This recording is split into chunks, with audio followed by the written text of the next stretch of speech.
Assalamu alaikum wa rahmatullahi wa barakatuh. Ambade siramba wa alhamdulillah.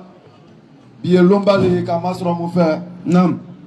Amra nyon la sroya kenemika. Alhamdulillah. Ballonge kenete. Politique kenete. Jahiriya kenete. Nam. Tia fo kenele. Effectivement. Nous sommes sur l'espace et l'esplanade de la vérité. Parce qu'Allah il est clair wa qul ja'al haqq wa zaqa al-batil. Nam. Innal batila kana zahuka. Ok. Koni tia kana jahiriya ne convia au Bér pour l'aller.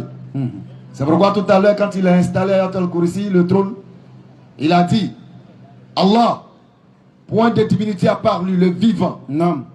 Celui qui subsiste par lui-même.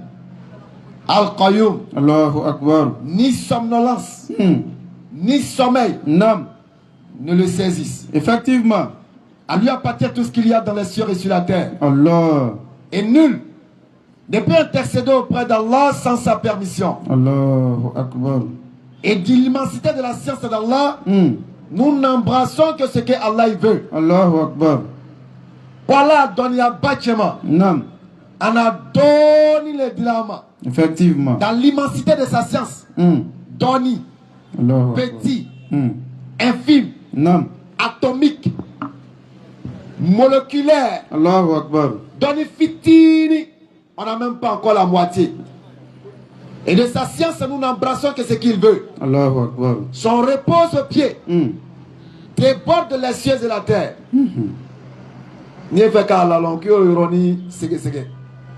Son repose-pied déborde les cieux et la terre. Effectivement. Dont la garde ne lui coûte aucune peine. C'est clair. Parce qu'il est Allah. Avant, il est Allah. Allahu Akbar. Actuellement, il est Allah. Nam. Après, il est Allah. Allahu Akbar. Nulle divinité autre que lui. Bismillah. J'ai cru que tu partais en même temps. A'udhu bi kalimatillahi tammati min sharri ma khalaq. Bismillahi allazi la yadurru ma ismihi shay'un fil ardi wa la fis sama wa huwa samiul alim. Subhanaka la ilma lana illa ma 'allamtana innaka antal alimul hakim. Amin. Rabbi zidna ilma ya karim. Amin. Rabbi shrah li sadri. Amin. Wa yassir li amri wahlul 'uqdatan min lisani yafqahu qawli. Amin. Assalamu alaikum wa rahmatullahi wa barakatuh. Wa alaikum À salam. toute la communauté musulmane de Dabou. Et bonsoir à ceux qui ne sont pas musulmans qui entendent ces propos ce soir. Encore une fois, je me permets de nous présenter. Nous sommes les élèves d'Abdul Majid. La BAM 1781. Entendez par là la brigade anti-mensonge religieuse. Ou encore les bons amis musulmans. Pourquoi la brigade anti-mensonge religieuse? Parce que nous nous sommes donnés pour mission de traquer le mensonge religieux partout où il se trouve. Et pourquoi 1781? Parce qu'Allah dit dans ce verset, comme mon frère l'a récité tout à l'heure, il dit, la vérité est apparue et le mensonge a disparu. Car le mensonge n'a d'autre choix que de disparaître lorsque la vérité se présente. Et ce soir, bismillahi ta'ala, la vérité va s'installer à Dabou. Parce que nous allons nous faire fort de toucher à tous les points qui seront, n'est-ce pas, à l'ordre du jour. À savoir le but de la création de l'être humain. Et en tant que musulmans, Allah nous a donné la réponse dans le Coran. Après avoir posé la question, il nous dit dans la sourate 23 au verset 115,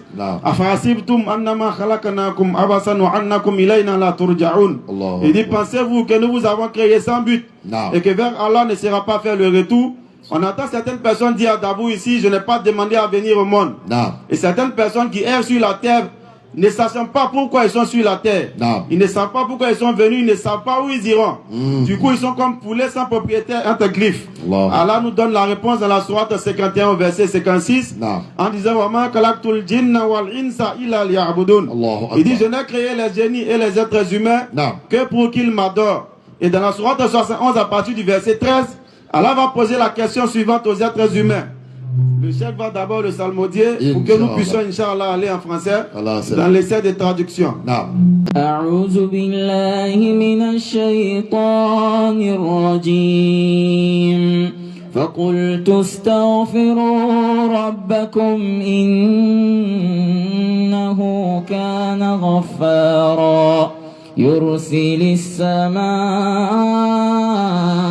عليكم مدرارا ويمددكم بأموال وبنين ويجعل لكم جنات ويجعل لكم أنهارا ما لكم لا ترجون لله وقارا وقد خلقكم أطوارا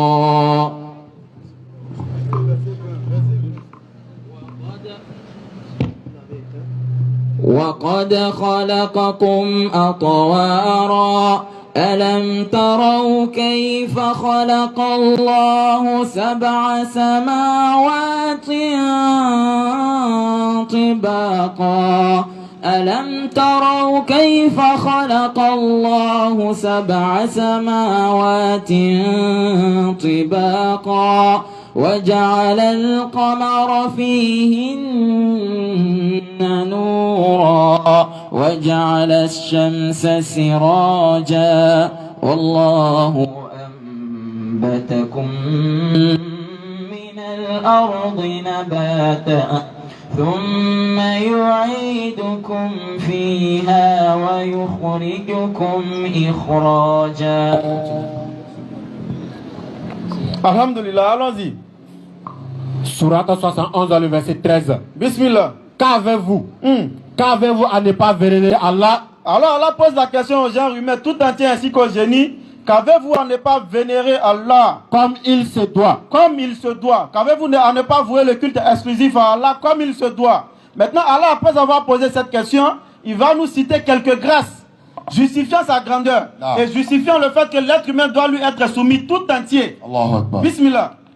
Alors Nam. qu'il vous a créé par phases successives. Alors que Allah dit qu'il nous a créé par phases successives. Et pour comprendre ces différentes phases, je vais inviter les frères à prendre la sourate 32 à partir du verset 7. Allah va montrer les étapes de la création de l'être humain. Parce que si nous savons d'où nous venons, en réalité nous allons prendre conscience que nous ne sommes pas là gratuitement et nous allons méditer sur là où nous partons. Parce que si nous voyons à partir de quoi celui qui nous a créé, ça nous permettra de méditer sur sa grandeur et de méditer sur son pouvoir tout entier. Sourate 32, à partir du verset 7, qui a bien fait les différentes étapes. Allah va nous les citer ici, allons-y. Qui a bien fait tout ce qu'il a créé. Allah dit qu'il a bien fait tout ce qu'il a créé. Il a commencé la création de l'homme à partir de l'argile. Allah, en citant les différentes phases, Allah dit qu'il a commencé la création de l'homme à partir de l'argile. Et les savants nous disent qu'il s'agit de notre père Adam, qui a été créé à partir de l'argile. Allah va référer à sa descendance. Nous, les descendants d'Adam, à partir de quoi avons-nous pris forme? Allah nous a créé à partir de quoi? Bismillah. Puis, il tira sa descendance d'une goutte d'eau vile, le sperme. Alors la descendance d'Adam a été tirée d'une goutte d'eau vile. Lorsque tu vois l'être humain sur la terre, avec toute la force qu'il a, avec toute la beauté, Allah dit que c'est une eau vile qu'il a pris pour faire de nous ce que nous sommes aujourd'hui. Ensuite il dit, il lui donna sa forme parfaite. À partir de cette eau vile, il nous a donné notre forme parfaite. Et lui insuffla de son esprit. Il nous a insufflé de son esprit parce que tu as beau prendre l'eau vile, la manipuler comme tu veux, tu ne pourras pas insuffler l'esprit là-dedans. Aujourd'hui, à travers toutes les évolutions scientifiques, l'être humain peut se vanter de créer l'homme. Parce qu'il va prendre l'eau vile, au travers des machines qu'il a, il va essayer de former l'eau vile de la manière qu'il veut, pour en faire de la chair, pour en faire un être humain. Il pourra même lui donner ses formes comme on le fait aujourd'hui avec les robots. Mais il y a une seule chose que l'être humain ne pourra pas faire. Il ne pourra pas insuffler l'esprit. Il ne pourra pas insuffler l'âme dans le corps qu'il veut. Jamais. Il pourra peut-être mettre une machine comme les téléphones qu'on a, comme les robots, la robotisation. Mais l'être humain ne sera jamais capable d'insuffler une âme dans un corps. C'est pourquoi Allah, lorsqu'il mentionne quelque chose dans le Coran, nous devons de méditer là-dessus. Quelle que soit la forme que tu vas donner à une créature, tu ne pourras jamais insuffler de l'âme là-dedans. Tu vas peut-être mettre courant, on va brancher pour que ça marche comme les robots. Tu vas mettre à l'intérieur une pile. Mais toutes ces choses-là sont vouées à se décharger. C'est clair. Mais l'âme, c'est Allah seul qui a le pouvoir de pouvoir insuffler l'âme ou l'esprit dans un corps. C'est pourquoi il dit, après avoir formé l'homme harmonieusement, il lui a insufflé de son esprit. L'esprit émanant de lui, qu'il a insufflé à toutes ses créatures. Allons-y. Et Oui. Il vous a assigné lui. Mais en plus de cela, insuffler l'esprit, Allah dit que ce n'est pas suffisant. Non. Après avoir insufflé l'esprit, il lui a assigné lui. Il pourra le dire dans la sourate 16 au verset 78. Après avoir formé l'homme dans le ventre de sa mère, Allah dit qu'il lui a donné l'oreille, lui. Ensuite, il lui a donné la vue, allons-y. Les yeux. Il lui a donné les yeux, la vue à travers les yeux. Et le cœur. En plus, il lui a donné le cœur ou encore le raisonnement que l'homme pourrait utiliser, l'esprit. Ce qui nous permet d'être des hommes qui se distinguent des animaux. À savoir le discernement. Allah dit qu'il nous a donné ces trois choses-là. Les trois choses qu'on ne peut acheter. Les trois choses, si tu viens sur la terre sans ça, tu ne pourras jamais aller chercher. Tu n'as jamais vu quelqu'un qui est né aveugle, mais qui après a eu la vue. Personne n'est né sourd, mais qu'on a pu lui donner, n'est-ce pas, l'audition à travers des machines ou à travers la médecine. Allah dit que c'est lui qui donne ça. Depuis le ventre de nos mères. Allons-y. Jusqu'au verset 9. Continuité du verset. Et ils disent, Nam. Quand nous serons perdus dans la terre. On revient dans le verset 71 qu'on continue, on a fini de citer les différentes phases. Il dit qu'il nous a créés à travers des phases successives. Et ces phases ont été citées dans ce verset. À savoir qu'il a donné la première créature au travers de l'argile. Ensuite, l'homme a été créé à travers une autre ville. Depuis le ventre de sa mère. De cette autre ville-là, il a formé un corps harmonieusement. Ensuite, il lui a insufflé de son esprit qui est l'âme qui est dans le corps de l'homme. Ensuite, il lui a donné la vue. Il lui a donné lui, il lui a donné lui d'abord, il lui a donné la vue. Ensuite, il lui a donné le raisonnement. Tout cela pour que l'homme soit reconnaissant à Allah. Alors, on revient dans le verset pour présenter, n'est-ce pas, les œuvres d'Allah pour pouvoir reconnaître sa grandeur. Allons-y. N'avez-vous pas vu Non. Comment Allah a créé sept cieux superposés? Après avoir parlé, des phases de la création de l'homme, alors maintenant il se dirige, ou il dirige l'esprit ou la méditation de l'homme vers ce qui est très très grand, ce qui est au-dessus de nos cieux, à savoir les cieux. Lorsque tu lèves les yeux vers le ciel, tu vois l'immensité de ce ciel-là. Allah dit qu'il a superposé en réalité 7 cieux. Ce qu'on voit très grand, pour parler en terre à terre au-dessus de nos têtes, Allah dit qu'il y a 7 comme ça qu'il a superposé au-dessus de nos têtes. Relis le verset. Relis le verset. N'avez-vous pas vu? Oui. Comment Allah a créé 7 cieux superposés? Allah dit qu'il a créé 7 cieux qu'il a superposés, chers frères et sœurs. Méditons un soit peu sur la grandeur de celui qui a créé ce qu'on voit de très grand au-dessus de nos têtes. Mais croyons encore ou mettons dans nos têtes qu'il y a 7 cieux de cette même manière qui sont superposés. Et selon certains savants, la grandeur de ces cieux-là évolue en fonction de l'évolution. C'est-à-dire le plus petit est ce que nous voyons. Au-dessus du plus petit, il y a encore un plus grand. Ainsi de suite jusqu'au 7e cieux qui sont, n'est-ce pas, en dessous encore du arche d'Allah. Mais on continue. N'avez-vous pas vu? Oui. Comment Allah a créé 7 cieux superposés? Oui. Et il a fait de la lune une lumière. Allah dit qu'il a fait de la lune une lumière. Et du soleil une lampe. Lorsqu'il fait noir dans la nuit et que la lune est dans le ciel, vous voyez la clarté que la lune donne. La lumière que la lune nous permet d'avoir sur la terre. Il dit qu'il a fait de la lune une lumière. Et selon les scientifiques, le mot exact pour, n'est-ce pas, déterminer ou justifier la lune, c'est justement une lumière. Parce que la lune, selon la géologie, est un astre mort. La lune capte la lumière du soleil pour pouvoir nous la réjaillir. Allah utilise le mot parfait pour déterminer ou pour qualifier la lune. C'est une lumière, effectivement. Ensuite, il utilise encore le mot parfait pour qualifier le soleil en disant qu'il a fait du soleil une lampe. Lorsque vous regardez la lampe est constituée de feu qui brûle. Lorsque vous regardez le soleil aussi, on dit qu'il y a l'hélium et l'hydrogène là-bas. Et l'hélium et l'hydrogène sont en fusion, c'est en train de brûler incessamment. Donc de la même manière que la lampe brûle, c'est comme ça aussi le soleil, c'est un feu. C'est un grand feu qui brûle au-dessus de nos têtes. Donc chaque mot a sa place dans le Coran. Chaque mot qu'Allah utilise est un objet de méditation. Parce que lorsque tu médites sur ce mot-là, tu vois qu'en réalité, la technologie qui est venue des années après est en train de poursuivre le Coran. Parce que le Coran avait déjà tout établi. Mais c'est l'homme qui n'avait pas encore médité. L'homme n'avait pas encore l'esprit suffisant, le discernement suffisant pour pouvoir déterminer qu'en réalité c'est une découverte scientifique que le Coran vient de donner. Allons-y. C'est Allah. Oui. Qui de la terre. Il dit que c'est lui de la terre. Vous a fait croître. Il nous a fait croître comme des plantes. Allahu Akbar. Allah dit qu'il nous a fait croître de la terre comme des plantes. Méditons sur ce verset-là, chers frères et sœurs. Lorsque tu mets une graine dans la terre, lorsque tu sèmes une plante, tu l'arroses, la plante elle pousse. Lorsque tu plantes, n'est-ce pas, tu essaies de faire un jardin. Regarde comment du jour au lendemain, lorsqu'il y a, n'est-ce pas, les éléments nécessaires, l'engrais, lorsqu'il y a le fait d'arroser nécessairement comme il se doit, lorsque ces choses-là poussent, Allah dit qu'il a fait croître les hommes sur la terre. Au travers de 2 êtres, nous avons peuplé la terre de sorte à ce qu'aujourd'hui nous soyons près de 7 milliards de personnes. Allah utilise ça pour nous comparer aux plantes. Il dit qu'il nous a fait croître sur la terre comme des plantes. Allons-y. Puis, oui, il vous y fera retourner. Allah dit qu'en réalité de cette terre qui nous a fait croître comme des plantes, il nous fera retourner. Là, Allah, il parle maintenant du retour vers Allah. Après avoir su d'où tu viens, après avoir su comment tu as été mis sur la terre, Allah, il te parle du retour vers lui. Le retour que nous devons tous méditer là-dessus. Le retour que nous devons tous craindre. Parce que le dernier verset du Coran, qui est descendu sur le prophète Muhammad alayhi salatu wa salam, dans la sourate au verset 281, Allah dit Wattaku yawman turja'una fihi ila Allah. Et craignez les jours où vous serez tous ramenés vers Allah. Et c'est de ce retour-là qu'Allah nous parle. Il nous rappelle ce retour-là dans maintes versets coraniques. Mais on ne va pas trop s'accentuer dessus, allons-y. Et vous en fera sortir véritablement. Il nous fera ressusciter au travers de cette même terre de laquelle nous venons, de laquelle nous serons ressuscités aussi un jour. Allons-y. Et c'est Allah, oui, qui a fait de la terre un tapis. Allah dit qu'il a fait de la terre un tapis. Il a déroulé la terre. Et il parle ici de l'immensité, du fait que la terre soit vaste, du fait que la terre soit étendue. Tu peux être partout sur la terre. Tu peux te promener partout sur la terre, mais tu ne sauras jamais que la terre est un globe.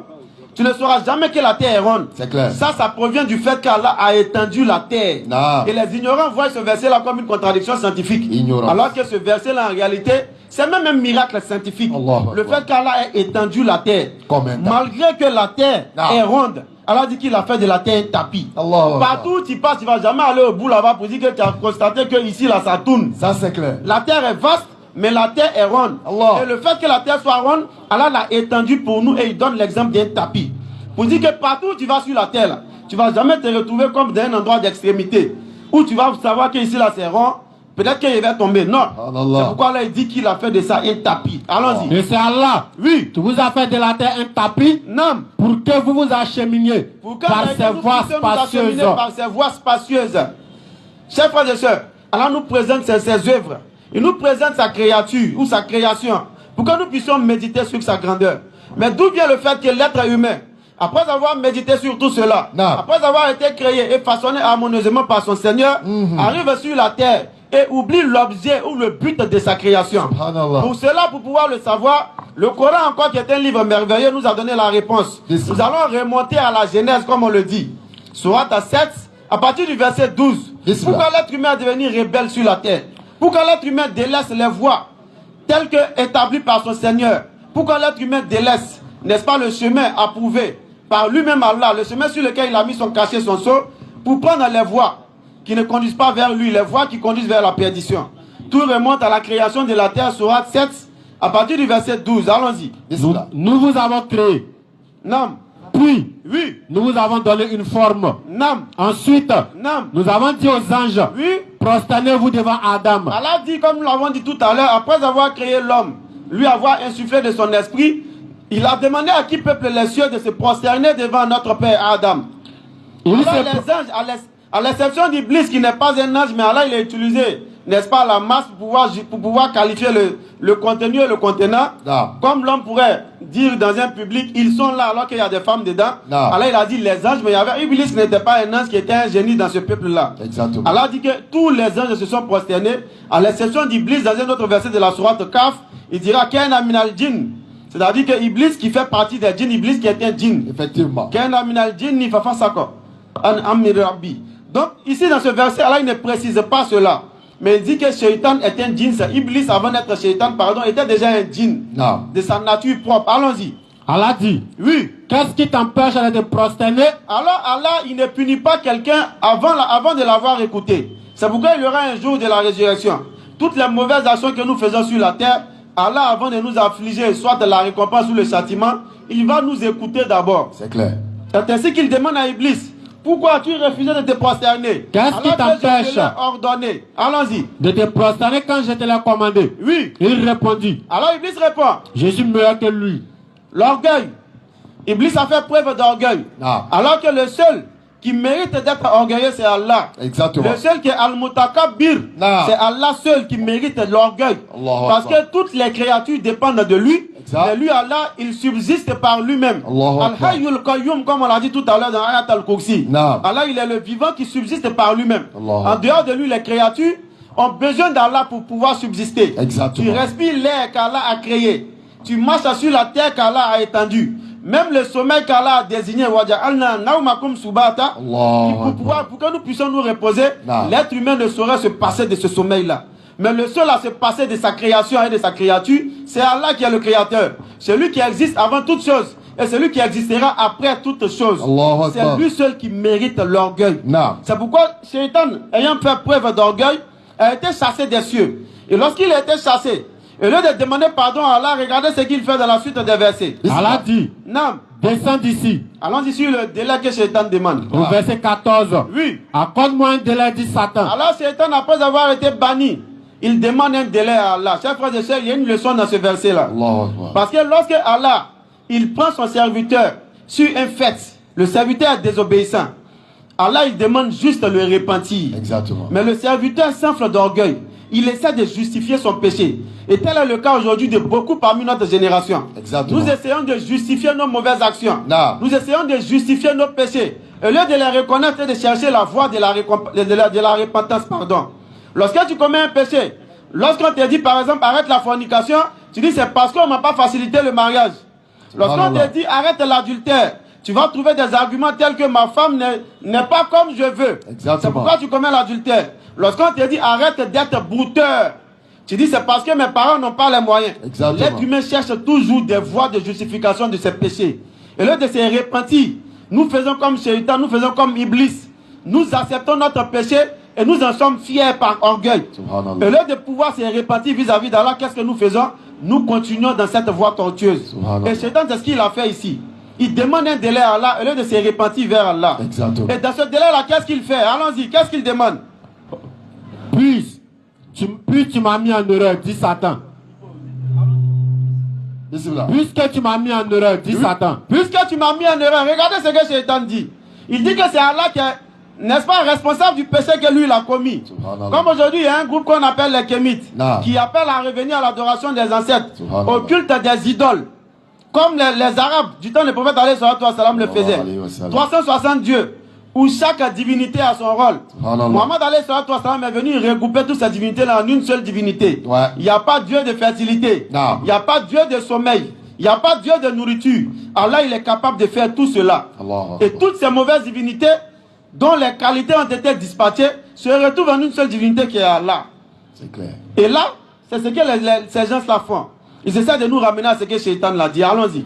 Puisque tu m'as mis en erreur, dit Satan. Puisque tu m'as mis en erreur, il dit puisque j'ai péché. Allons-y.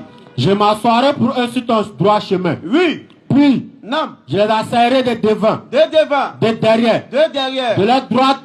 Et de leur gauche. On retient cela. Et pour la plupart, tu ne les trouveras pas reconnaissants. La récompense vis-à-vis d'Allah, la reconnaissance vis-à-vis d'Allah, c'est le fait d'adorer Allah. En lui vouant le culte exclusif. Ne pas prendre les chemins tortueux. Et le diable, il a pris l'engagement de s'asseoir sur le chemin de tous ceux qu'Allah va envoyer. Et c'est ainsi, comme je le disais tout à l'heure, que Allah il a envoyé des prophètes, comme il le dit dans la suite des versets. Chaque fois que je vous enverrai un guide, et que les uns ne suivront pas ce guide-là, de ceux-là, j'emplirai l'enfer. Et ceux qui suivront ces guides-là, en réalité, seront les bien guidés. Allah, par la suite, il a envoyé des prophètes. En commençant par le prophète Noé, pour venir appeler le peuple à quitter dans l'adoration des idoles. Mais toutes ces personnes-là, tous ces prophètes qui ont été envoyés, ont trouvé dans leur peuple deux types de personnes. Des personnes qui leur ont suivi, qui ont suivi leur message, et des personnes qui ont suivi le chemin tortueux, le pas du diable. Parce que le diable s'est donné pour mission d'égarer le fils d'Adam. Chaque fois qu'Allah a envoyé un prophète, le diable est venu après la disparition ou après le départ de ce prophète-là, pour venir rendre tortueux le chemin, pour le message que ce prophète a laissé. C'est ainsi que lorsque Moussa alayhi salam il vient avec son message, on prend la sourate 5, à partir du verset 12. Il laisse son message à un peuple. Et ce peuple-là, comment il va utiliser le message de Moussa alayhi salam? Allah nous le dit dans la sourate 5 à partir du verset 12. Sourate 5, verset 12. Allons-y. Et Allah s'est pris l'engagement des enfants d'Israël. Alors les enfants d'Israël sont ceux vers qui Moussa a été envoyé. Allah dit qu'il a pris leur engagement. Nous nommons 12 chefs d'entre eux. Il a nommé 12 chefs d'entre eux. Et Allah dit, Nam, je vous suis avec vous. Oui. pourvu que vous accomplissiez la Salah. Allah dit, je suis avec vous si vous accomplissez la Salah. Acquittez la zakat. Si vous vous acquittez de la zakat. Croyez en mes messagers. Si vous croyez en mes messagers que je vais envoyer successivement vers vous. Les aidiez et fassiez à Allah un bon prêt. Si vous aidez les messagers et si vous faites à Allah un bon prêt, ça ne veut pas dire qu'on est en train de prêter l'argent à Allah comme certains mécréants le disent. Mais faire un prêt à Allah, c'est se donner tout entier à Allah. C'est un commerce comme Allah le dit, qui n'est-ce pas, qui préserve des châtiments douloureux. Dans la sourate de Safara, il en parle. Faire un prêt à Allah, c'est se donner tout entier à Allah. Utiliser ses biens et sa personne pour la cause d'Allah. C'est ce qu'Allah il appelle faire un prêt à Allah. C'est pas le fait de venir prêter l'argent à Allah. Pas non. du tout. Allons-y. Alors, oui, certes, j'effacerai vos méfaits. Allah dit si vous lui faites un prêt sincère, il effacerait vos méfaits. Et vous ferez entrer au jardin sous lesquels coulent les ruisseaux. Il vous fera entrer au jardin sous lesquels coulent les ruisseaux. Et quiconque parmi vous, après cela me croit, quiconque parmi vous après cela me croit, s'égare du droit chemin. Alors, Akbar. Regardez ce qu'Allah a dit aux enfants d'Israël après le départ de Moïse. Et après la succession, l'envoi successif des messagers. Accomplissez la Salah, acquittez la zakat, faites un prêt sincère à Allah. Aidez mes messagers dans leur cause, c'est-à-dire en préservant leur message et en le propageant. Alors je serai avec vous. Alors la suite. Et puis, à cause de leur violation de l'engagement. Alors ils ont violé l'engagement qu'ils avaient pris vis-à-vis d'Allah. Allons-y. Nous les avons maudits. Allah dit qu'il les a maudits pour cela. Et endurci leur cœur. Leur cœur a été endurci parce que lorsqu'un message parvient à ces personnes-là, ils détournent ce message-là. Allons-y. Ils détournent les paroles de leur sens. Et encore pire, qu'est-ce qu'ils ont fait? Ils ont détourné une partie des séculaires. Ils ont détourné les paroles de leur sens. À savoir le message que les messagers ont laissé. Et qu'ils sont partis, ils ont détourné les paroles de leur sens. Ils ont prétendu qu'ils sont les préférés d'Allah. Et qu'en dehors d'eux, Allah n'enverra plus un autre guide. En dehors d'eux, Allah n'allait plus envoyer un messager qui allait guider un peuple. Voilà comment ils ont détourné les paroles de leur sens. Et Moïse alayhi salam l'a dit bien avant de partir. Je sais qu'après ma mort, vous vous corromprez. Et cela nous permet d'aller dans la sourate 3, verset 71. On maintient ces versets, Inch'Allah.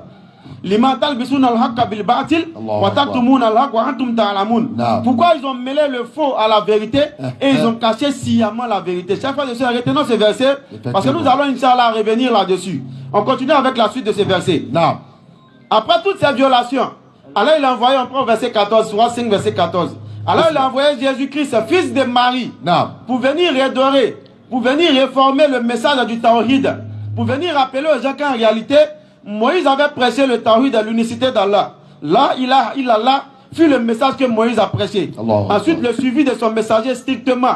Ne pas mêler le faux à la vérité. Exactement. Mais Allah, il a envoyé maintenant Jésus à ce même peuple-là pour venir leur rappeler ce message qu'ils ont changé et pour venir leur dire de respecter leurs engagements vis-à-vis d'Allah. Mais après le départ de Jésus, la même chose a été faite. Le diable est venu encore insuffler à l'homme de changer le message que Jésus-Christ avait apporté. Et ce message qui a été changé a produit ce qui suit dans le verset 14 qu'on va lire, Inch'Allah. Allons-y. Et de ceux qui disent, Allah dit de ceux qui disent, nous sommes chrétiens. Le verset est bien précis et bien clair. De ceux qui disent, nous sommes chrétiens. Nous avons pris leur engagement. Qu'est-ce qu'on comprend dans ce message, chers frères et sœurs? C'est que Allah n'a pas révélé une religion qu'on appelle le christianisme. C'est clair. Tel qu'il n'a point envoyé une religion qu'on appelle le judaïsme. Et je rappelle ici que nous ne sommes pas en train d'offenser qui que ce soit dans sa foi. Nous sommes juste en train d'établir la vérité coranique. Cette vérité-là même, qui lorsqu'elle s'établit, le mensonge doit fuir. Exactement. Et ça, c'est wajib sur nous.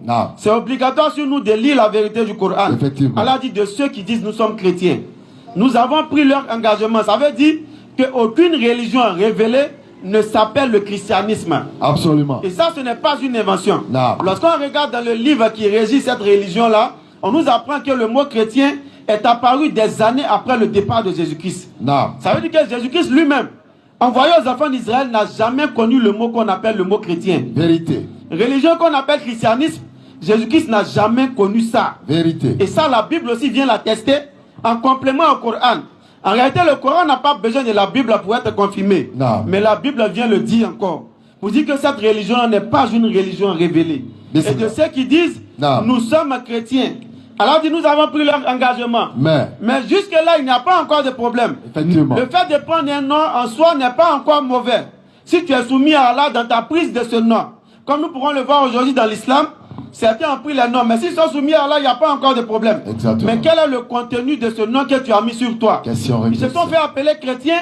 Quel est le contenu du christianisme qu'ils ont pris comme religion ou comme appellation? Allah il le dit dans la suite du verset. Allons-y. Mais ils ont oublié une partie de ce qui leur a été rappelé. Voilà le problème. Ils ont oublié une partie de ce que Jésus-Christ était venu rappeler au peuple, à savoir l'unicité d'Allah. C'est pourquoi Allah il va dire dans la sourate 5, au verset 72 et suite, les frères vont préparer le verset, Inch'Allah, parce qu'ils ont oublié le tawhid, l'unicité que Jésus-Christ était venu prêcher. Ils n'ont pas respecté leur engagement.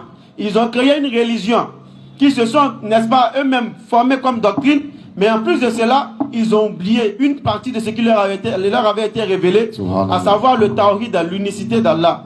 Et Allah le dit dans la sourate 5, à partir du verset 72 et 73, Inch'Allah. Sourate 5, le verset 72. Bismillah. Ce sont certes des mécréants. Allah dit ce sont certes des mécréants. Ceux qui disent, en vérité, Allah c'est le Messie, fils de Marie. Ils ont dit, en réalité, Allah c'est le Messie, fils de Marie. Ils ont fait de Allah Jésus-Christ. Ils ont dit que Allah il est le Messie, Jésus-Christ, fils de Marie. Allons-y. Alors que le Messie a dit. Alors que Jésus-Christ lui-même, le Messie, il a dit quoi pendant son ministère prophétique? Oh enfant d'Israël. Oh enfant d'Israël. Adorez Allah. Adorez Allah. Mon Seigneur. Allah qui est mon Seigneur. Et votre Seigneur. Et votre Seigneur. Comme je le disais tout à l'heure, Jésus-Christ est venu rappeler au peuple le message que Moussa alayhi salam avait laissé, à savoir l'unicité d'Allah et la soumission tout entière au message que les prophètes ont apporté. Adorez Allah qui est mon Seigneur ainsi que votre Seigneur. Allons-y. Quiconque associe à Allah d'autres divinités. Et il vient encore établir la règle du tawhid. Quiconque associe à Allah une autre divinité, Allah lui interdit le paradis. En réalité, Allah va lui interdire le paradis. Ça veut dire le paradis devient haram pour lui. Parce qu'il a donné des associés à Allah. Au verset 73. Et lorsque vous regardez dans cette doctrine, on parle de Père, Fils, Saint-Esprit. On dit 3 en 1 en 3, c'est ce qu'Allah dit ici. Allons-y. Ce sont certains mécréants. Allah dit ceux qui disent en vérité. Oui. Allah est le troisième des trois. Allah est le troisième de trois. Allah dit que c'est ceux-là même qui sont des mécréants. Inna Allah salisu salasa. Comme on pourrait le dire, Père, Fils, Saint-Esprit. Mais les trois forment un, mais les trois sont distincts, les trois sont dissociés. Mais on dit tout ça là encore, on doit savoir que c'est un seul Dieu. Lorsqu'il est dans le ciel, il est Père. Lorsqu'il est sur la terre, il est Fils. Et lorsqu'il est dans, n'est-ce pas, dans le néant, il est Esprit. Comme pour dire Père, Fils, Saint-Esprit, Allah il dit qu'en réalité cette doctrine-là, c'est une doctrine qui ne vient pas de lui. Il dit ce sont certes des mécréants, ceux qui disent que Allah est le troisième de trois. On continue. Alors qu'il n'y a des divinités. Alors qu'en réalité il n'y a de divinité qu'une divinité unique. Une divinité unique, le tawhid. Et s'il ne cesse de le dire. S'il ne cesse de le dire. Certes. Un châtiment douloureux touchera les mécréants d'entre eux. Akbar. Si on ne cesse de dire qu'Allah est le troisième de trois, Allah dit qu'un châtiment douloureux touchera les personnes qui le disent. Le Messie. Et dans d'autres versets avant qu'on continue, Allah dit peu s'en faut que les cieux ne s'en trouvent et que la terre ne s'effondre en deux. À chaque fois que les gens profèrent ce genre de paroles, à savoir que Allah il est le troisième de trois. À chaque fois qu'on dit Père, Fils, Saint-Esprit en pensant au Dieu créateur des cieux et de la terre, Allah dit que c'est tellement grave que peu s'en faut que les cieux ne s'en trouvent et que la terre ne s'effondre à ces paroles. Alors que le Messie a dit, allons-y. Le Messie, oui, fils de Marie, et non fils de Dieu, n'était qu'un messager. En réalité, il n'était qu'un messager. Des messagers sont passés avant lui. Avant lui, il y a eu des messagers. Et sa mère était une véridique. Et tous deux consommaient de la nourriture. Pourquoi là il précise ici que sa mère était une véridique? Parce que lorsque vous regardez dans l'histoire de Mariam, alayhi salam, de la sourate 19, Allah l'établit clairement. Lorsqu'elle vient vers son peuple avec un enfant qui est le fruit d'un miracle, d'un prodige d'Allah, le peuple la traite, excusez-moi, de prostituée. Donc Allah il précise que c'était une véridique. Elle a dit la vérité à son peuple. Dans le fait qu'Allah l'a choisi, Allah l'a privilégié pour être une mère de prophète. Un prophète qui allait susciter beaucoup de polémiques parce que le diable est venu mélanger le message qu'il a laissé à son peuple. Et comme on a pour habitude de le dire, le diable ayant pris l'engagement, lorsqu'un prophète il vient, ne laisse comme héritage ni dinar, il ne laisse comme héritage ni femme, ni n'est-ce pas, ni maison, ni richesse. Qu'est-ce qu'il laisse comme héritage? C'est son message. Et c'est ce message-là qui a été perverti pour donner aujourd'hui la religion qu'on appelle le christianisme. C'est pourquoi la doctrine établie par le christianisme est une doctrine purement humaine qui va à l'encontre même de certains versets de la Bible. Là où on nous dit que Dieu ne peut pardonner aux péchés de l'humanité qu'en versant le sang d'un innocent.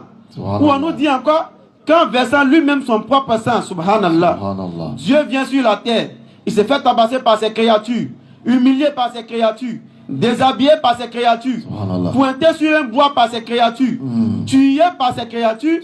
Tout ça pourquoi? Pour pardonner les péchés de ses créatures. Comme on a pour habitude de le dire, en réalité c'est le fait de rabaisser Dieu. C'est le fait de rabaisser celui qui a créé les cieux et la terre. Le fait de prétendre qu'il ne serait pardonné. Depuis son arche, là où il s'est établi, que sans quelqu'un venant pardon sur la terre, en se faisant un être humain, mangeant. Dans la suite des versets, verset 75, regardez ce gars-là, il va dire.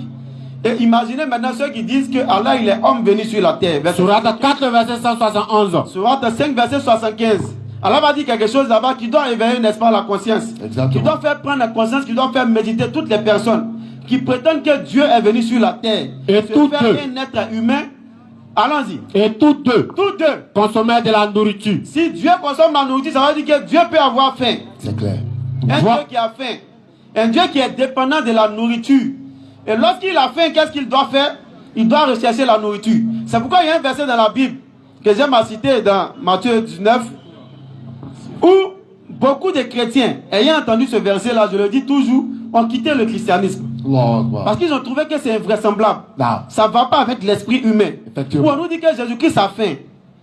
Et il se promène pour chercher la nourriture. Il voit de loin un arbre, un figuier. Lorsqu'il s'approche de ce figuier-là, il a faim, il fouille sur le figuier, il ne trouve pas la nourriture. N'ayant pas trouvé la nourriture, qu'est-ce qu'il doit faire en tant qu'un prophète ou en tant que même un simple saint? Il peut invoquer son Seigneur pour que les fruits poussent sur ce table-là. Mais la Bible nous dit que Jésus-Christ a maudit l'arbre. Et au moment même, on dit l'arbre a séché. Lorsqu'on regarde dans le message de Muhammad alayhi salatu wa salam, on voit clairement qu'il a dit que même les arbres, nous ne devons pas les couper. Même les végétaux ont leur droit sur l'homme. Tu n'as pas le droit de faire sécher un arbre. Si toi tu n'as pas eu profit à travers cet arbre-là, les passants auront profit à travers l'ombrage que l'arbre va produire. Ça, c'est clair. Lorsque le temps des figues va arriver, lorsque l'arbre va produire des fruits, les gens vont pouvoir manger. Mais toi, parce que tu n'as pas eu, n'est-ce pas, un fruit, tu as maudit l'arbre. Nous disons que c'est une calomnie vis-à-vis de Jésus-Christ, vis-à-vis de Isa ibn Maryam qui est le messager d'Allah. Parce qu'un messager ne saurait agir de la sorte, chers frères et sœurs. C'est clair. Un messager ne saurait agir de la sorte, maudit un arbre juste parce qu'il n'a pas trouvé de fruits là-dessus. C'est pourquoi nous devons être fiers d'être musulmans. Après avoir montré qu'en réalité, Satan a mélangé tous ces messages-là, Allah nous dit dans la sourate 3, verset 19, Inna dina inna Allahi l'islam. Que lui, la religion qu'il a agréée, c'est l'islam. Et au verset 85 de la même sourate, il dit Waman yabtagi ghayra al-islami dinan falan yuqbala minhu wa huwa fil akhirati min al-khasirin.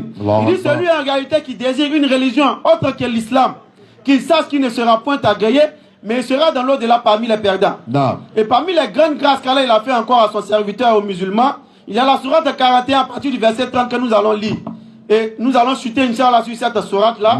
Après avoir donné l'enseignement qui en découle, bismillah. Sourate 41, sourate Fussilat, à partir du verset 30. Vous allez voir ce que Allah dit de la communauté musulmane. Allons-y. Sourate 41, à partir du verset 30. Allah dit Inna lazina qalu rabbuna Allahu summa istaqamu tatanazzalu alayhimul malaikatu alla takhafu wa la tahzanu wa abshiru bil jannati allati kuntum tu'adun. Il dit lorsque les musulmans sont en train de mourir, tatanazzalu alayhimul malaika, les anges descendent sur lui en ce moment-là pour venir lui dire quoi? La takhafu wa la tahzanu wa abshiru bil jannati allati kuntum tu'adun. Mais reçois la bonne nouvelle du paradis qui t'avait été promis. Lorsqu'on le dit, nous sommes tous contents, nous musulmans. Mais quel genre de musulmans? Ou encore de quel genre de musulmans s'agit-il dans ce verset, chers frères et sœurs? Parce que le début du verset est clair. Inna lazina qalu rabbuna Allahu summa istaqamu. C'est le musulman qui a reconnu Allah comme Seigneur. Mais qui ensuite, il est resté constant. Summa istaqamu, le istiqama, il est resté constant sur le fait de reconnaître Allah comme son Seigneur. Il n'est pas rentré dans l'adoration d'idole comme on pourra l'entendre ici à Dabou. Tu vois beaucoup d'amulettes sur lui. Garçon qui porte baya. Il dit que Allah est son Seigneur, mais en dehors d'Allah, il cherche des protections au-delà des charlatans. Il dit que Allah est son Seigneur, mais lui, il a sur son doigt des bagues qu'il qualifie comme étant des bagues protectrices. Il dit lui, c'est sa bague qui le protège. Pour lui, c'est l'amulette qu'il a mis sur lui qui le protège. Ou encore d'autres personnes qui mettent des calebasses à l'entrée de leur maison. Ou en bas, ils mettent des amulettes pour cacher leurs amulettes. Ils disent que c'est ça qui va le protéger des mauvaises personnes qui rentrent dans leur maison. Mais s'il y a une autre entité qui est capable de te protéger, demande-lui donc de te protéger contre la mort. Donc ici le verset il est clair. C'est le musulman qui est resté constant dans l'adoration de son Seigneur. Et la première des constances est rester constant sur le tawhid.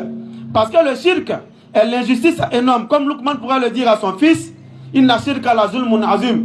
La tushrik billah, inna shirka la zulmun azim. Ne donne point d'associé à Allah.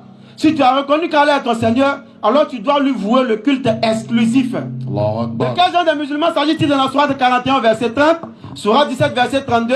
C'est le musulman qui s'éloigne. Wala taqrabu zina.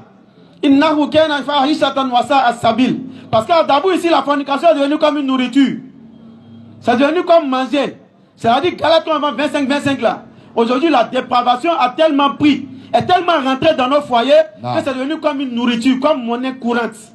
Lorsqu'on lit le verset, on est tous contents. Mais il s'agit bien et belle du musulman qui s'éloigne justement de la fornication. Il s'agit du musulman qui fait l'effort de s'éloigner de l'adultère. Le musulman qui préserve sa chasteté du mieux qu'il peut. Le musulman qui est repentant. Le musulman qui, n'est-ce pas, invoque Allah seul lorsqu'il se retrouve dans des difficultés. Le musulman qui ne voit pas, allons-y. Les serviteurs du tout miséricordieux sont ceux qui marchent humblement sur terre. Le musulman c'est celui qui est humble, comme le prophète sallam pourrait le dire. Le musulman c'est celui dont les gens sont à l'abri du mal de ses mains et du mal de sa langue. Toi tu n'utilises pas tes mains pour agresser les gens. Tu n'utilises pas tes mains pour, n'est-ce pas, tricher dans le kilo. Tu n'utilises pas tes mains pour faire tout ce qui est haram, jouer le loto gagner, les bêtes clics, tous les jeux de hasard successivement cités. Qui lorsque les ignorants s'adressent à eux, lorsque la personne qui ne savent pas vient vers eux, qu'est-ce qu'ils font? Disent paix. Ils propagent la paix. Ils propagent la paix par tout ce qu'ils font. Par leur langue et par leurs mains, par travers leurs gestes. On va s'arrêter sur ça pour donner la parole à mon frère, Inch'Allah. Bismillah. Wa salatu wa salam ala rasulillah. Nous allons commencer, Inch'Allah, avec la sourate 29. Sourate 29, le verset 45. Sourate 29, verset 45. Sourate 36, le verset 11. Jeunesse de Dabou, père de Dabou, mère de Dabou. Comme nous l'avons dit à l'entame, Anye Hakriladji Kenelika. Hakriladji Nafa.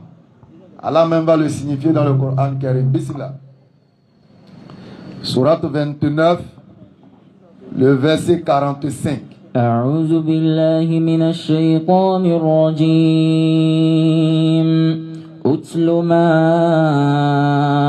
أوحي إليك من الكتاب وأقم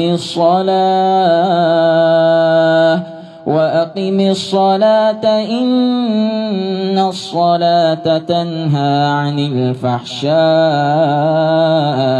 والمنكر ولذكر الله أكبر والله يعلم ما تصنعون. Écoutez attentivement. Bismillah. Récite ce qui t'est révélé du livre. Et accomplis la salat. En vérité, la salat préserve de la turpitude et du blâmable. Le rappel d'Allah est certain, ce qu'il y a de plus grand. Et Allah sait ce que vous faites.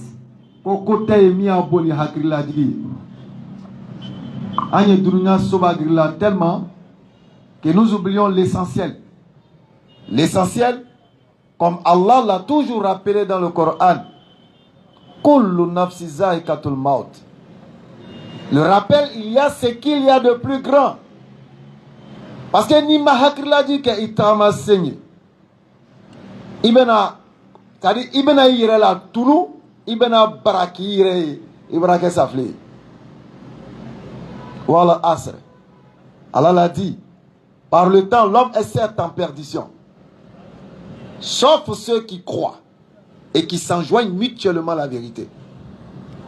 Mais en cambre de umbi sungru de abrakayo en femme rubra korbara abi ay make cambre longre abraka comme en bayira make sungru longre, comme si la jeunesse avait commencé par nous. C'est comme si c'est nous-mêmes on avait vu nos mères et nos pères au monde. Dans Tanabré, on n'a plus de limites. Dans Tankekoïla, on n'a plus de freins. Konima qui a côté Gawa. Konika ke côté Yere. Vous ne savez pas que Gawa il vit à l'aise. Effectivement. Toyate Gawakao. Tu vas pas voir le Gawa se décarcasser pour aller acheter jean qui est à la mode. Effectivement. Tu vas pas voir le Gawa se décarcasser pour aller voler, pour faire quelque chose qui est à la mode. Allah enfiani Allah hani. Toyata ka haminango tama.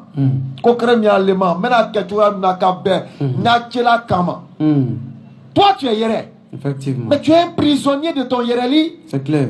Tu es prisonnier de ta modernisme. Effectivement. Tu es prisonnier de ta civilisation. Non. Parce que ni ma ke ini tel ravia. Ni ma le pété d'eau. Il te kamoroye. Si tu ne vas pas au ghetto pour fumer ta drogue, tu te sens pas garçon. C'est clair. Ni les maouis, il black tu te sens pas femme. Comme parce qu'elle t'a créé avec des rondeurs. Il est formé tchani. Comment on va m'oubla igablo du makoson. Je vais cacher ma femme dans l'hijab. Pourquoi? Subhanallah. Il faut que je valorise ma femme. Mon fatal, il est Dominique à la poubelle. Non. On ne mange pas dans la poubelle. Allah femme qu'on madame. Amen. Comme nous sommes pris par le temps et qu'on a des invités, Inch'Allah. Attends, donc ils ne sont pas là. Et vous me dites, hein? Ah, si, ils sont là, en même temps. D'accord. Sourate 36, le verset 11. Sourate 36, le verset 11. Tu avertis seulement celui qui suit le rappel à le Coran et craint le tout miséricordieux, malgré qu'il ne le voit pas. Annonce-lui un pardon et une récompense généreuse. Attends là que je crois en Allah. Je crois en Allah. Frère, tu es quoi? Non, moi je suis musulman. Frère, tu es quoi? Non, moi je suis musulman. Et quand il finit de le dire, il va signer un makilim de la Adolomina. Subhanallah. Frère, tu es quoi? Non, c'est ramalé. Quand tu insultes Allah, il faut dire que bon, akre là. Il est égal à Magalès Rodo. Il est en train de ma époque. Juste derrière la route. Il est en train de boire bien. Juste derrière la route. Subhanallah. Mais regardez, Surat Al-Fatiha. Allons-y, bismillah. Regardez ce qu'on répète 5 fois. Ou plus même par jour. Foignan du soukou, Sanyaka Sergo Alama. أعوذ بالله من الشيطان الرجيم. Oh Allah, je cherche protection auprès de toi contre Shaitan. بسم الله الرحمن الرحيم. Connecte Kodam là.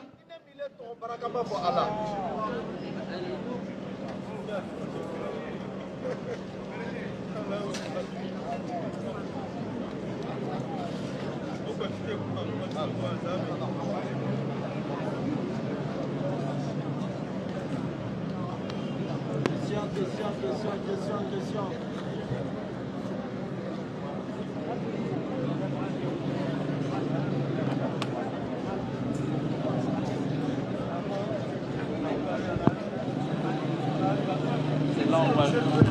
C'est là on voit les domiciles. Allô. Atakbi. Souma Takbi. Fier d'être jeune, mais surtout fier d'être musulman. Effectivement. Bismillah al-Hussein. أعوذ بالله من الشيطان الرجيم. Je cherche protection auprès d'Allah contre Iblis, contre Shaitan. بسم الله الرحمن الرحيم. On est faux si dame là, ni malade trop barakamant fort. الحمد لله رب العالمين. Allah. الرحمن الرحيم. Nema nikisimasa. مالك يوم الدين. إياك نعبد وإياك نستعين. C'est toi seul que nous adorons. Et c'est toi seul auprès de qui nous demandons protection et secours. اهدنا الصراط المستقيم. Connaissez Massabra Batula, nous le faisons ça, c'est un semblant Sranmaka. Connaissez Massabra Batula, il est quoi? Allah. Signal l'oru très connu. Agnon le fera. صراط الذين أنعمت عليهم Vas-y, Cheikh. غير المغضوب عليهم ولا الضالين.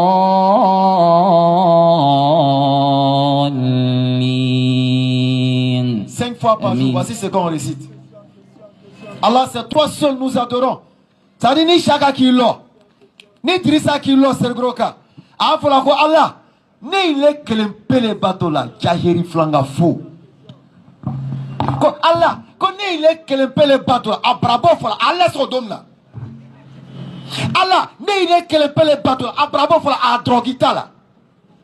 Allah, il est kelempele bateau là, basabrete, ne dans te fouille là, à bravo là, à général la nomoya là. Quand il est kelempele bateau là, à bravo là, à makasina muso de inagasi. Quand il est kelempele bateau là, ambe barake flanga fouille. Nous sommes tous devenus des hypocrites. Combien sommes-nous? A dit la ilaha illallah avec la sincérité de la langue et la proclamation par le cœur. Nous sommes combien?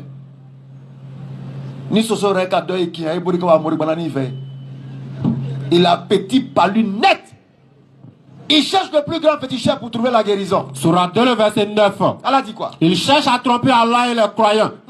Mais il ne se trompe qu'eux-mêmes. Et ils ne s'en rendent pas compte. Allah dit qu'il s'adresse aux doués d'intelligence, aux personnes qui raisonnent. Qurana Hakrimai Tali. Hakrimai, ça n'a rien à voir avec le niveau scolaire. Vous voulez tromper Allah. Allahu Akbar. Tu veux tromper Allah. Il cherche à tromper Allah et les croyants. Mais ils ne se trompent qu'eux-mêmes et ils ne s'en rendent pas compte. Il y a quelqu'un qui a fait ah ouais, oustaz. Il y a oustaz. Il y a oustaz. Tu cherches à tromper Allah. Mais tu ne trompes que toi-même. Parce que Aïkoloko Allah nyati là. Nous commettons une grosse erreur. Anga kanya durmui kala drôle. Mais mako sa yidola parce qu'il y a l'on qui est mis kala kwa maïke. Mais yidola dionema. Aïkoloko yidola là lema. Non, yidola yirelema. Quand nous faisons nos péchés, loin de tout regard, entre 4 murs d'un hôtel, avec la femme d'autrui, avec la fille d'autrui, il m'a ourobo, il m'a fouillé bo, il m'a aidé demusoma. O demuso frano ma yirelo, o il a yikoro. Allons-y. Surat 50 le verset 16. Lorsqu'on fait nos trucs dans le noir, tu te brûles un peu, tu commences à tirer ta dose, tu te brûles un peu, tu yao, tu chopes. Tu piques, tu te brûles. Et puis quand tu sors, on dit non, lui là, c'est un homme bien. Surat 50, le verset 16. Non, frère, moi aussi, nous avons effectivement créé l'homme. Et nous savons ce que son âme lui suggère. Moi aussi, et nous sommes plus près de lui que sa veine jugulaire. Personne ne t'a vu. Mais elle a dit qu'il est plus proche de toi que ta veine jugulaire. C'est clair. Il est veine jugulaire, non? Parce que ça dit, c'est à l'intérieur de ton corps. Non. Allah dit il est plus proche de toi que ce qui est à l'intérieur de ton corps. Effectivement. Donc, pendant que tu crois que tu es seul, il y a un regard qui pèse tout regard, mais qui est inaccessible à aucun regard. Allahu Akbar. Il te voit.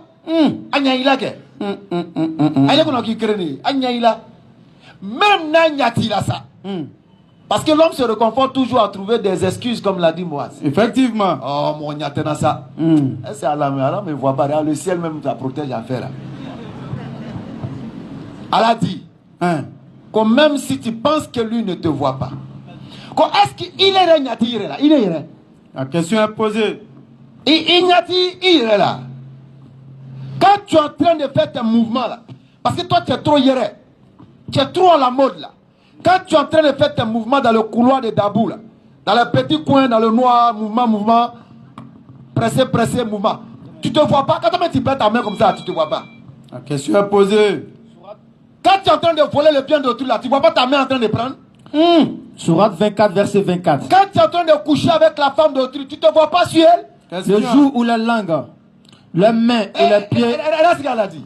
Le jour où la langue, où la langue, la main, le pied, témoigneront contre eux de ce qu'ils faisaient. Dans les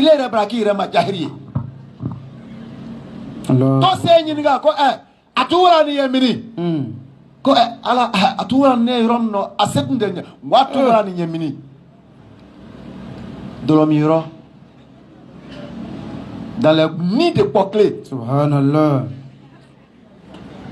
À la plage en train de regarder les femmes nues. Quand l'islam dit Mousso quoi il ressoudra. Toi oui brana bla moi kungono non l'islam essaie de martyriser la femme. C'est la meilleure brana Mousso qui yo fembre. Mais aya flabige. Bla koro fitini dans le Mousso ita la kabla TikTok kai. Wallahi subhanallah. Bla koro. Ka Mousso ita kai bla TikTok ka. Aya fari waraka. Kai yere tiremuse. Dunya maro beri benyon sur la île. Subhanallah. Il y a des gens même qui ont changé, des musulmans qui ont changé de compte TikTok. Ils sont brés et puis il y a. Subhanallah. Et on sait. Quand moi j'ai appris, je suis allé fuir. Il y a un gars qui a fait, il y a vu une certaine musulmane. Je suis allé sur sa page. Elle a porté hijab. J'ai eu le cœur qui saignait. Subhanallah. Mousso. La sourate 4 du Coran est intitulée comment? Comment on appelle la sourate 4 du Coran? Sourate Nisa. Sourate des femmes. Bonyati Mimika. Il y a plus grand honneur pour un être que Allah mentionne dans le Coran. Comme Mousso y a son là. Car il raconte la femme est quelque chose, un être sacré. Mohamina téléphone mi dalana. Si on te dit tout de suite le téléphone que tu tiens, voici celui qui a fabriqué, tu vas lui vouer un respect et de l'amour. Effectivement. Mais Mohamina téléphone danango balo là. C'est une femme qui l'a mis au monde. Effectivement. Mais on respecte le fils plus que la mère. Non. Parce que Mousso Ibrahim irait bon Mousso Yalo. Ibrahim irait la position de là où il n'y a plus de respect. Effectivement. On déshabille les femmes. Ça ne dérange personne. Effectivement. Mais quand l'islam dit femme, couvre-toi. Non. On dit ouais, les musulmans, vous êtes des esprits. Subhanallah. Vous êtes des terreaux. Vous brigandez les femmes. Subhanallah. Vous arrachez aux femmes leur liberté. Laissez les femmes leur liberté. Mais de quelle liberté parlez-vous? Question, hein? Vous pouvez voler l'intelligence de tout le monde, mais sauf le musulman. C'est clair. Vous parlez de libertinage. Parce que vous savez que c'est par la femme que le monde peut être détruit. Effectivement. Vous savez que c'est par la femme le monde peut être arrangé. Non. Donc si on réussit à prendre la femme et qu'on l'expose, les consciences faibles alors seront déboussolées et déroutées. Sourate 33, le verset 59. Ô prophète, dis à tes épouses, à tes filles, et aux femmes des croyants, de ramener sur elles leur grand voile. Ramenez sur vous votre grand voile. Leur grand voile. Elles en seront plus vite reconnues et éviteront d'être offensées. Les femmes ne sont même pas à 100% de leur capacité. Elles ne sont même pas à 100%. Regardez l'histoire des prophètes. Et voyez qu'est-ce qui a provoqué la chute de certains prophètes. Effectivement. Demandez à Samson, qu'est-ce qu'il a fait chuter? Non. Banu Israël, qu'est-ce qui les a fait chuter? Demandez. Le prophète Youssouf alayhi salam. Et Youssouf Magalogbe. Lorsque la femme de son tuteur voulait abuser de lui. Alors voilà, Allah nima franga bébé. On a bien maïdé. Allahu Akbar. On le met en disque bisiko non, je peux. Toi tu peux devant femme. Cramoire Ibla la jeune la Rome non. Toi tu as te joué. Allah fango, Allah fango. Allah fango madame inchallah. Amen. Assalamu alaikum. Wa alaikum salam wa rahmatullah. Ah ouais, c'est chaud. Ta cramoire elle est blanche chez nous.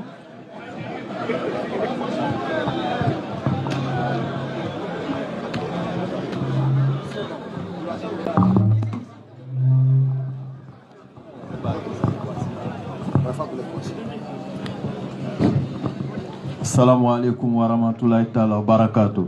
Wa alaikum salam wa rahmatullahi wa barakatuh. Comme nous sommes pris par le temps, sans plus retarder, on va appeler M. Kwasi. M. Kwasi pour sa question ou bien pour son échange. C'est vraiment, ouais, c'est pour moi. Monsieur Kwasi est là? C'est à lui, non? Peut t'arrêter aussi. Bonsoir, monsieur Kwasi. Quelle est votre préoccupation?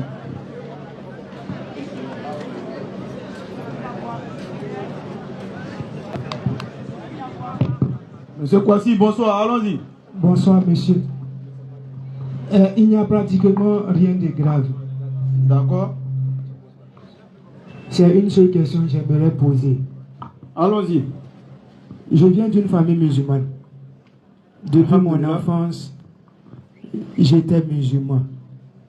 Et vous savez, quand on ne comprend pas les choses, on dévie. J'aimerais savoir, parce que dans la Bible, il est écrit que Jésus dit, je suis le chemin, la vérité et la vie. Et aussi, nul ne peut aller au Père sans passer par moi. Je demande si vous pouvez m'expliquer un peu. C'est la seule question que j'aimerais poser. Pardonnez. Alhamdulillah. Donc, non, tu peux garder le micro. Déjà, comme il le dit, il est le chemin, frère. Il est le chemin, mais il n'est pas la destination. Ça, on le sait au moins. Il est le chemin qui mène vers qui? Vers Dieu. Donc, il n'est pas déjà la destination. Parce qu'il a dit qu'il est le chemin, la vérité. C'est ce qu'il dit. On est en train de venir pas à pas. Okay. Il est le chemin, mais pas la destination. Il est le chemin qui mène vers Dieu. Tous les prophètes qui ont été envoyés, en réalité, sont des chemins qui mènent vers Dieu. Pourquoi? Parce qu'ils apportent une parole. Et c'est cette parole-là qui donne la vie éternelle. Comme il pourrait le dire dans Jean 6, verset 44. Lorsque Pierre lui parle, Pierre dit, Maître, à qui irons-nous? Tu as les paroles de la vie éternelle. Et c'est ces paroles-là qui donnent la vie éternelle.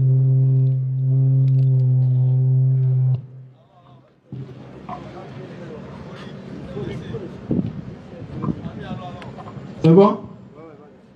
On va prendre un verset, on va lire encore. L'histoire de Lazare, le pauvre et le riche, parce qu'il se promenait dans le sein d'Abraham. N'est-ce pas? Avec lorsque le pauvre et Abraham se promenaient ensemble dans le sein d'Abraham, ils ont vu, n'est-ce pas, le riche, ça on connaît tous l'histoire, qui lui a dit de lui donner un petit temps où il va aller prévenir, n'est-ce pas, ceux qu'il a laissés derrière. Et là, qu'est-ce qu'il a dit? Il dit, ils ont Moïse. Vous avez le verset? Oui, oui. On va lire. Abraham répondit. Oui. Ils ont Moïse et les prophètes. Ça veut dire que pour ne pas aller au feu, là, ils ont Moïse et les prophètes. Qu'ils les écoutent. Qu'ils les écoutent. Il faut écouter quoi? Les paroles, comme je l'ai dit dans le... S'ils n'écoutent pas Moïse et les prophètes, non, ils ne se laisseront pas persuader quand même quelqu'un des morts ressusciterait. Tu vois comment c'est? Ça veut dire, même si on ressuscite un mort devant toi, si tu écoutes le message des prophètes, tu iras au paradis. C'est ça qui est chemin. Tous les prophètes sont chemin. Et même dans le Coran, Allah le dit, lorsqu'il parle du prophète Muhammad alayhi salatu wa salam, Surah 3, verset 31, Qul in kuntum tuhibbun Allah fattabi'uni. Si vous aimez vraiment Allah, suivez-moi. Il dit yuhibbukumullah wa yaghfir lakum dhunubakum, etc. Donc qu'est-ce qu'il dit? Si vous aimez vraiment Allah, suivez-moi, chemin. Suivez la trace, la voie du prophète. Écoutez ses propos et travaillez avec. C'est gênant, c'est gênant. Travaillez avec les propos du prophète. Ainsi, qu'est-ce qui va se passer? Vous allez prendre son chemin, vous allez aller au paradis. C'est ça qui est chemin. Il est la vérité émanant de son Seigneur. Parce que les paroles que Jésus-Christ dit, ça ne provient pas de lui-même. Dans Jean 12, verset 48, il dit le Père qui m'a envoyé m'a prescrit lui-même ce que je dois dire et annoncer. On va lire même. Pour ne pas qu'ils disent que c'est moi qui suis en train de dire. Sinon, je peux bien répéter, réciter, disons. Mais on va lire le verset Jean 12, verset 48 et suite. Tu vois ce que Jésus-Christ va dire. C'est pourquoi les choses que j'ai dit, allons-y. Jean 12, à partir du verset 45. 48, allons-y au 48. Celui qui me rejette et qui ne reçoit pas mes paroles à son juge. Celui qui ne reçoit pas mes paroles à son juge. La parole que j'ai annoncée, oui, c'est elle qui le jugera au dernier jour. On est d'accord jusque-là, allons-y. Car oui, je n'ai point parlé de moi-même. Jésus dit, tout ce qu'il dit, il n'a pas dit de lui. Ça dit, même quand il dit je suis chemin, vérité, vie, nul ne vient, il n'a même pas dit nul ne va. Nul ne vient au Père que par moi là. Il a dit que ça veut dire les dieux, c'est faux. Mais le Père, c'est par lui qu'on passe pour aller vers Dieu. Mais le Père, à travers quoi? Pas en croyant à sa mort ou à travers son sang, mais tout simplement en écoutant son message. C'est pourquoi il dit celui qui m'écoute. Parce que la parole que j'ai annoncée, c'est elle qui le jugera. Allons-y.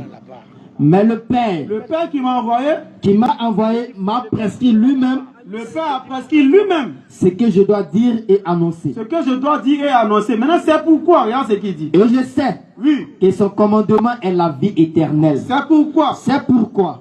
Les choses que je dis, je les dis comme le Père me les a dites. Donc tout ce que Jésus dit, la manière Dieu lui a dit de dire, c'est ce qu'il dit. Donc chemin, comme je l'ai dit, n'est-ce pas, il est le chemin et non la destination. Il est le chemin parce que les gens doivent écouter sa parole, suivre sa voie pour aller au paradis. Il est la vérité émanant de son Seigneur. Et il est la vie que l'on obtient en écoutant cette vérité-là. Si tu écoutes cette vérité émanant des prophètes, tu auras la vie éternelle. Mais ça, ce n'est pas pour nous, frère. Ça, c'est pour qui? Le peuple vers lequel Jésus-Christ a été envoyé. Il a été envoyé vers quel peuple? Je n'ai été envoyé qu'aux brebis perdues de la maison d'Israël. Dans Matthieu 15, verset 24, il a dit. Donc, chemin, vérité et vie, là, c'est vrai. Mais ce n'est pas pour tout le monde. C'est uniquement pour le peuple vers lequel Jésus-Christ a été envoyé, à savoir le peuple d'Israël. C'est bon? Allons-y, tu as le micro.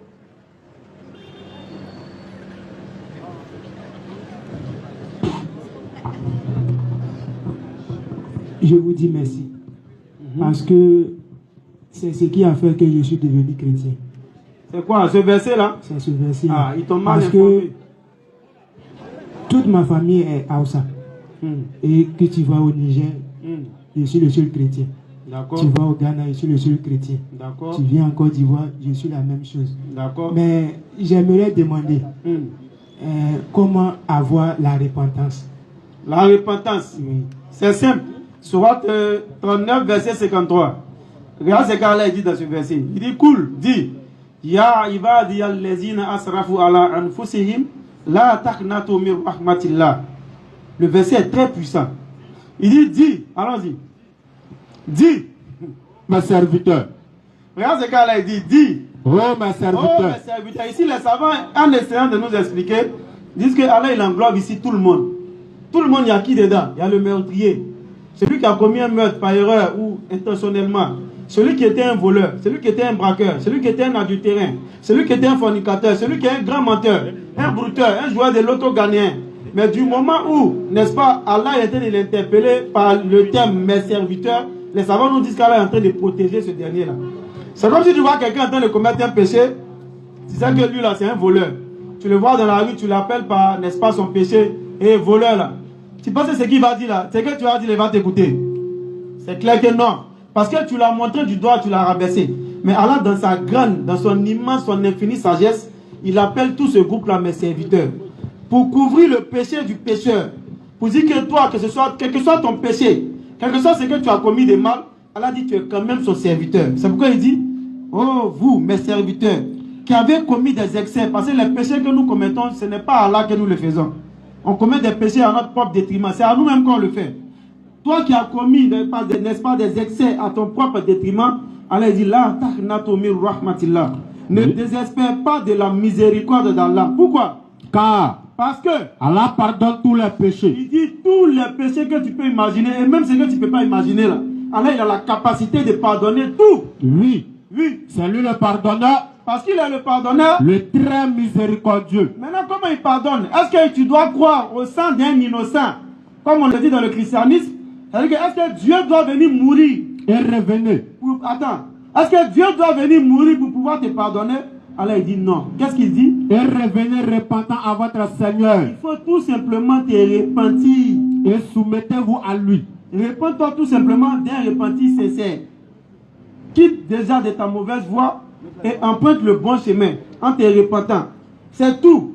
Tu n'as pas besoin de croire à la mort de qui que ce soit. Voilà la repentance en islam. Et la repentance telle que prêchée par les prophètes. Tu as la parole. Je vous dis merci pour cette réponse. Je n'ai plus de questions.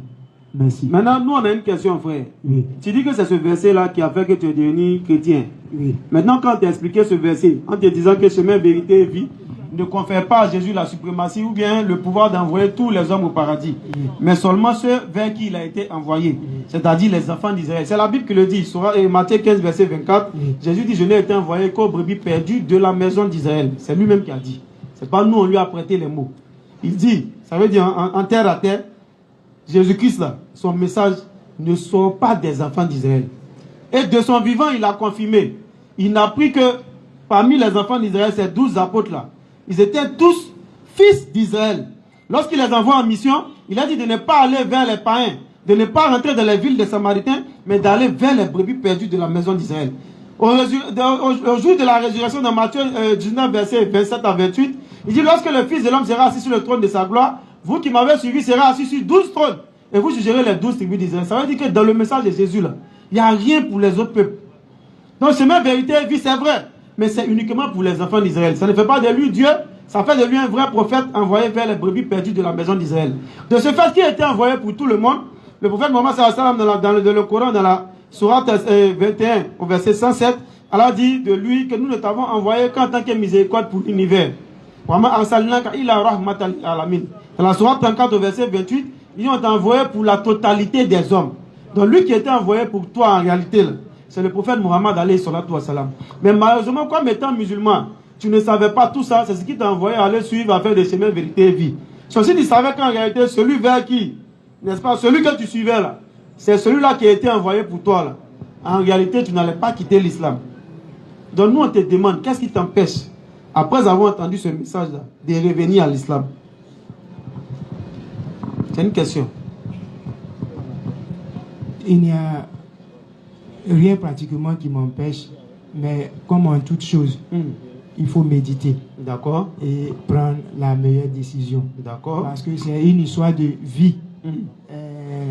La vie, elle est unique. D'accord. Il n'y a pas deux vies. Si tu as raté, tu as raté. Donc j'aimerais allons-y. Vous dire merci. D'accord. Je voulais ajouter quelque chose avant que tu parles. On est d'accord avec ce que tu as dit. Hein? Tu as dit que tu vas prendre du temps. Mais en même temps, il y a une chose que tu as oubliée. Et ça que tu sais, pourquoi il ne parle pas de tu ignores, il dit que tu as oublié. Cette chose-là, c'est laquelle? C'est la mort. Oui. Parce que la mort, Allah dit dans le Coran de la mort. Sourate 62, le verset 8. Allons-y. Il dit. La mort que vous fuyez va certes vous rencontrer. La mort que nous croyons fuir va certes nous rencontrer. Ça veut dire que tous les instants de nos vies nous conduisent vers un seul moment, vers une seule rencontre, c'est la rencontre de la mort.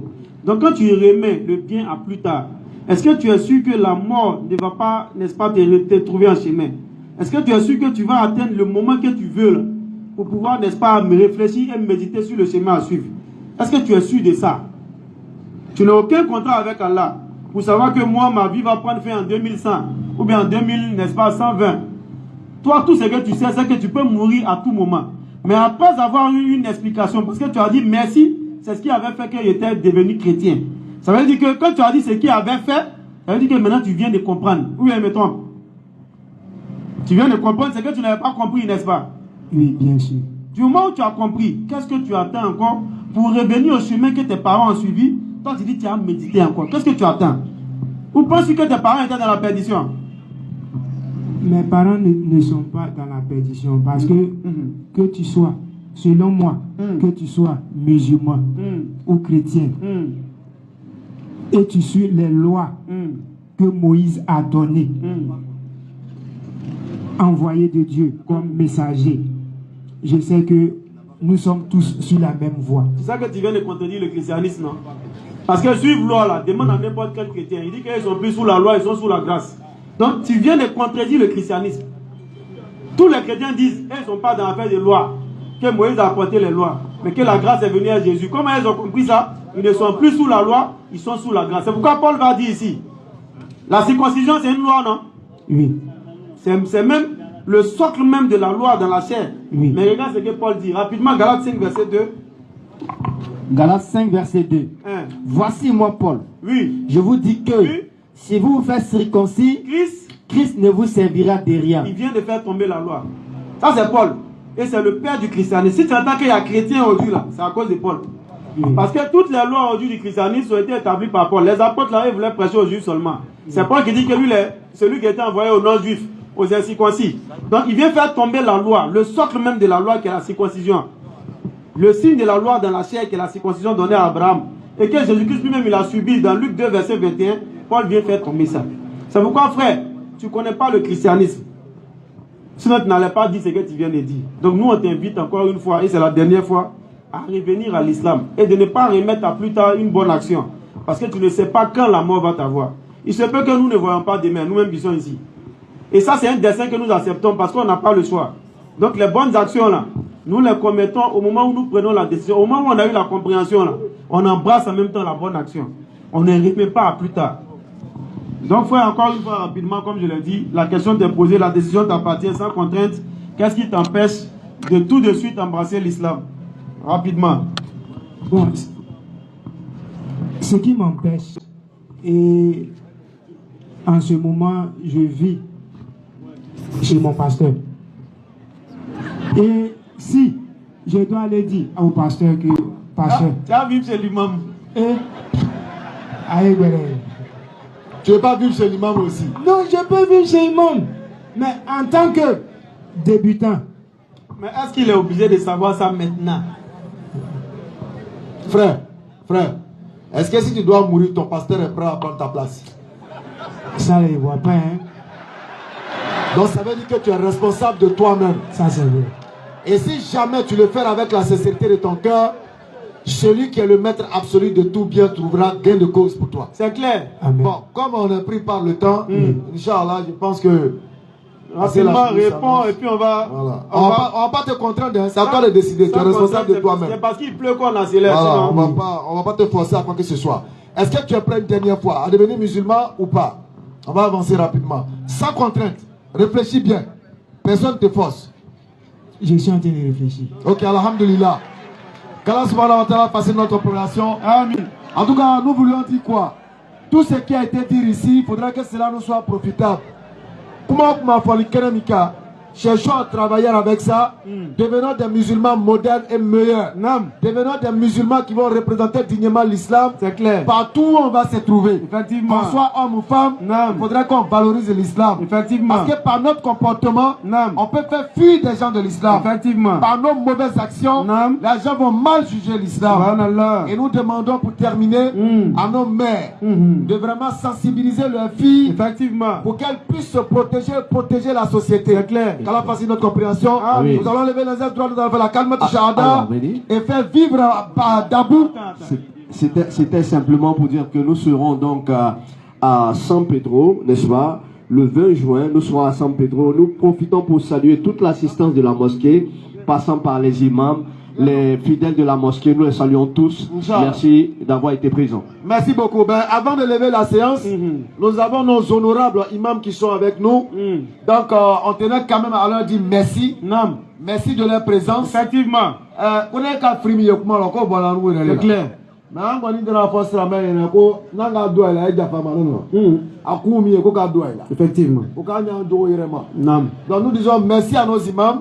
Merci en tout cas de nous avoir permis, de nous avoir accompagnés avec vos doigts. On va permettre à nos frères de Dabou, ceux-là même qui ont permis cette belle organisation, ceux-là qui ont fait mes et pieds, pourquoi nous serons Kaya, pourquoi ils gagnent plafond, Inch'Allah. Avant même qu'ils prennent la parole, je voudrais signifier quelque chose. Vous voyez qu'on est venu avec un cas qui est garé là. En réalité, c'est ici à Dabou que nous avons lancé pour la première fois la collecte de fonds. Donc voilà le cas que vous nous avez offert chaleureusement. Et qu'Allah vous récompense tous. Qu'Allah fasse que ce soit cause de guidance pour vous, pour toute la ville de Dabou et pour toute votre descendance. Amen. Allons-y. Assalamu alaikum wa rahmatullahi wa barakatuh. Soyez salués, chers frères, camarades, pères et mères. Nous saluons ici d'abord nos grands imams qui nous ont permis vraiment d'organiser l'arrivée de la BAM, Inch'Allah. Notre grand raïs, Kamara Mohamed, qui est toujours vraiment avec nous. On te dit encore une fois merci. Et on salue ici au passage l'imam Jawara, notre conseiller spirituel. Et on salue aussi le grand imam Abou Bakar Sedik, sans oublier Keita et Moufti. Dans l'ensemble, il salue le président de la jeunesse de la mosquée, Omar Bounkatab, qui est Djabi de la mosquée Maraka à Bastos, Inch'Allah. Moi, je me présente, Mohamed O.